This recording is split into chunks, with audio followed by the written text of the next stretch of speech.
Hello friends, this is Tuesday morning. அம்மா கொஞ்சம் வெளியே போயிட்டதால் இன்றைக்கி வந்து டாடி தான் காரக்குழம்பு சாதம் செஞ்சு வச்சுட்டு போனார் எங்களுக்காக. உங்கள் வீட்லேயும் உங்கள் டாடி வந்து சமைப்பார்னா கண்டிப்பாக கமெண்ட் பண்ணுங்கள். அம்மா வர்றதுக்கு வந்து நைட் ஆகும்னு சொல்லிட்டு அம்மா வந்து சப்பாத்தி சிக்கன் கிரேவி செஞ்சு வச்சுருங்க அப்படின்னு சொல்லிட்டு ஃபோன் பண்ணி சொன்னாங்க.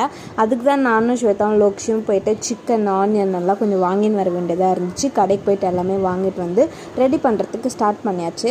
டாடியும் வந்துட்டார் வீட்டுக்கு. டாடி புது வண்டி வாங்கியிருந்தார் இல்லையா, அதுக்கு வந்து ஹெல்மெட் வந்து இப்போ தான் கொடுத்துருந்தாங்க. வண்டி வாங்கிறதுக்கு ஃப்ரீயாக தான் கொடுத்தாங்க. சரி, எந்த கலரில் வந்திருக்கு எப்படி வந்திருக்கு அப்படின்னு சொல்லிட்டு ரொம்ப ஆர்வமாக பிரித்து பார்த்துருந்தேன். ஆஸ் யூஷுவல் பிளாக் கலரில் தான் வந்திருந்தது. சரி, லேடிஸ்னால் போட முடியுமா அப்படின்னு பார்த்துருந்தேன். என்னோட மண்டைக்கு ரொம்ப பெருசாகவே இருந்துச்சு, பத்தலை. சரி, டேடிக்கு தான் சரியாக இருக்கும் அப்படின்னு சொல்லிட்டு வச்சுட்டேன். அதுக்கப்புறம் ஆனியன் டொமேட்டோ எல்லாமே ரெடி பண்ணி வச்சுட்டு சிக்கனும் நல்லா வாஷ் பண்ணி வச்சுட்டு கிரேவி வந்து செஞ்சு முடிச்சாச்சு.